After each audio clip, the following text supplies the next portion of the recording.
For question 7, this figure displays how the different muscle fiber types respond to these 3 different situations, which I'll go into depth further. And it also has 3 different categories of individuals that we're looking at in each graph. These white bars represent the lean individuals, these striped bars represent obese individuals, and these shaded in bars represent type 2 diabetic individuals. So first off, we have 3 different muscle fiber types in our body.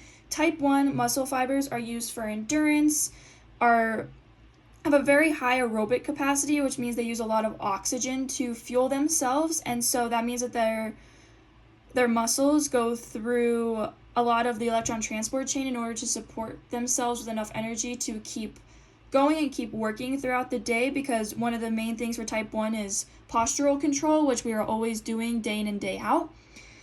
And so with this, we need a lot of energy, but we are able to break it down at a slower rate. So that's why type 1 uses fuel through fats, because we get 9 kcals of energy per gram of fat. And so that provides us with a lot of energy, and we have the ability to take the time to break down these triglycerides or fats. And like I stated, we participate in a lot more aerobic activity because we utilize oxygen a lot in type 1 fibers. In our type 2A muscle fibers, this is a happy medium between type 1 fibers and our type 2X fibers. So they use a pretty good mix of fats and carbs are the main fuel source of our type 2X muscle fibers. So our type 2X muscle fibers are used for high intensity, short duration, power movements, and they rely on anaerobic, which means they don't use oxygen to fuel themselves.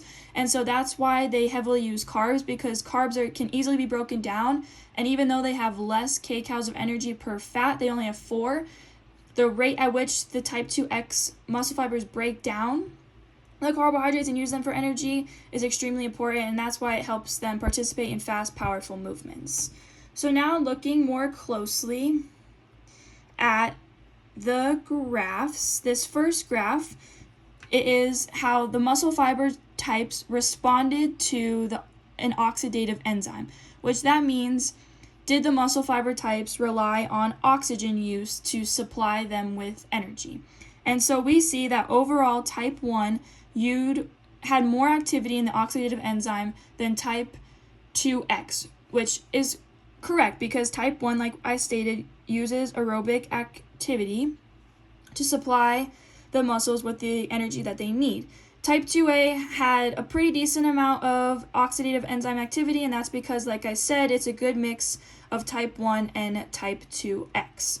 And so it also shows on this graph that our lean individuals had slightly more oxidative enzyme activity than the obese and diabetic individuals, and this is because their bodies are just more adapted to using aerobic metabolism, because they rely on the use of oxygen more, because they don't have extra fats in their body to use to fuel energy, and so they rely on the aerobic ability to utilize oxygen to fuel themselves.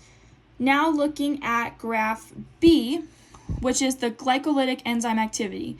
This means that the enzyme glycogen, or a carbohydrate, is used in order to fuel muscle contractions. And so we see that type 2X or on these graphs it says type 2B, but they are type 2X fibers, had the most glycolytic enzyme activity, and this is a positive or correct because, like I stated, type 2X utilizes a lot of fast-acting carbohydrates in order to fuel the energy that they need to support muscle contraction. And again, type 2A was a good happy medium, so there is slight increase in that as well. In addition, obese and diabetic individuals are more likely to have extra carbohydrates stored within themselves, so that is why those bars are increased as well. Now moving on to graph C, this looks at lipid content, so which muscle fibers use fats as their main fuel source, and like I stated, type 1 does because they need a lot of energy and they can have time to break down those triglycerides or fats, so that is why type 1 has the most. Again, type 2A is that good happy medium. But another thing to mention is that obese and diabetic people have a greater use of lipid use than lean people because they have this extra fat stored within themselves so they can use it to support their muscles.